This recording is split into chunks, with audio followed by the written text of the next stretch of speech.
안녕하십니까, 정원호입니다. 오늘은 제가 음료 사업을 하면서 저 나름대로 깨달은 용기론에 대해서 말씀드리고자 합니다. 제가 음료 사업을 처음 시작했을 때 음료 역사는 50년의 역사, 2조 5천억의 시장을 가지고 있다고 이야기했었습니다. 근데 저는 의문이 하나 생겼습니다. 왜 우리나라 음료 역사는 50년이고 2조 5천억이라고 하는 시장 규모는 어떻게 나왔을까? 우리는 5천년의 역사를 가지고 있는 민족이고 우리의 식문화라는 것은 이미 세계가 인정하는 세계적인 식문화를 가지고 있는 민족인데 왜 50년의 음료 역사를 가지고 있었다고 이야기하는 것인가? 50년 이전에는 우리 음료라는 것이 없었을까? 좀 분명히 있었을 것인데 왜 역사는 50년인가에 대해서 용기론으로 나름대로 답을 풀어보기로 했었습니다. 저 나름대로 내린 정의는 음료의 역사는 용기의 역사다라고 제기를 내렸습니다. 용기가 없었다고 한다면은 핸드메이드나 홈메이드로 집에서 만들어 먹는 음료는 있었을지 몰라도 시장 속에서 음료라는 것이 유통되지는 못했을 것이라는 이야기입니다. 그 용기에 담기는 것이 50년 됐고 또 2조 5천억 시장이고 또 전 세계에 300조 이상의 시장을 만들어졌다라는 것을 이제 알게 됩니다. 그렇다고 한다면은 이 용기에 담기 시작한 것은 과연 언제부터인가 추적해 봤더니 200년 전에 유럽에서 용기에 음료를 담기 시작했었습니다.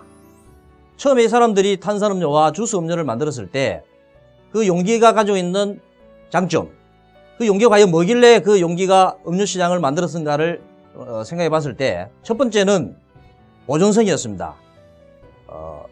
개봉만 하지 않으면은 1년간 보존할 수 있다는 것은 대단한 현대과학 문명의 이기로서 충분했습니다. 두 번째는 편리성이었습니다. 어디든지 들고 다니면서 마실 수 있는 것이 용기가 있기 때문에 가능했고 컨테이너에 실어서 수출을 한다고 하더라도 그 용기가 있기 때문에 가능했다라는 것을 생각할 수 있습니다. 세 번째는 경제성입니다. 내가 지금 식혜를 먹고 싶을 때 집에 이야기하면은 많이 만들어 놓을 수 있을 것입니다. 근데 당장 내가 몇백 원 주고 마실 수 있다고 한다면은 현대산업사에서는 경제성을 갖춘 이기다 라고 말씀드릴 수 있을 것입니다. 그 보존성과 편리성과 경제성을 갖춘 이 음료의 용기라는 것이 200년의 역사를 가지고 유럽에서 시작됐습니다만은 처음에 무엇을 담았을까를 생각을 해봤습니다. 많은 사람들이 이 보존성 편리성을 갖춘 음료를 먹기 위해서 사람들이 좋아하는 것을 담았을 것이고 집에서 짜먹던 오렌지 주스나 집에서 달여 먹던 커피 등을 담았을 것입니다. 그런 제품들이 좀 더 상품화가 되면서 미국을 거쳐서 한국에 들어온 지가 50년이 됐다는 사실을 생각하게 됩니다.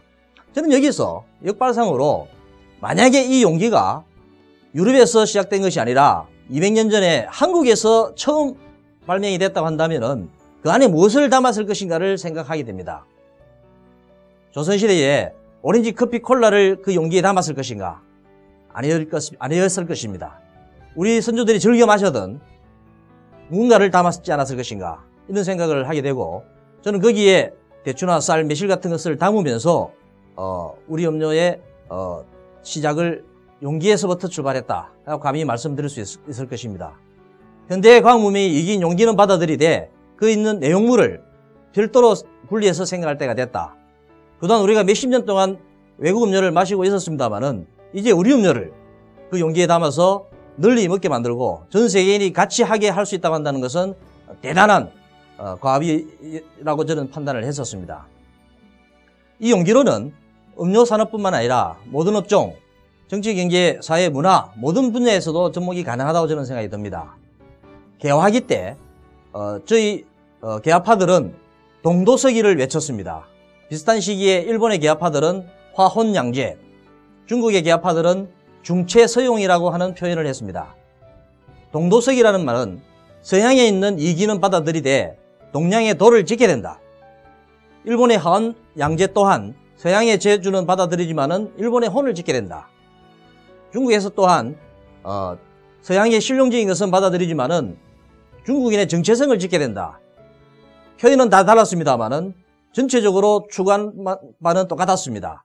서양의 문명의 이기는 받아들이되 우리 나름대로의 정체성을 지키고 우리 것을 살려나가야 된다고 하는 이런 이야기였습니다.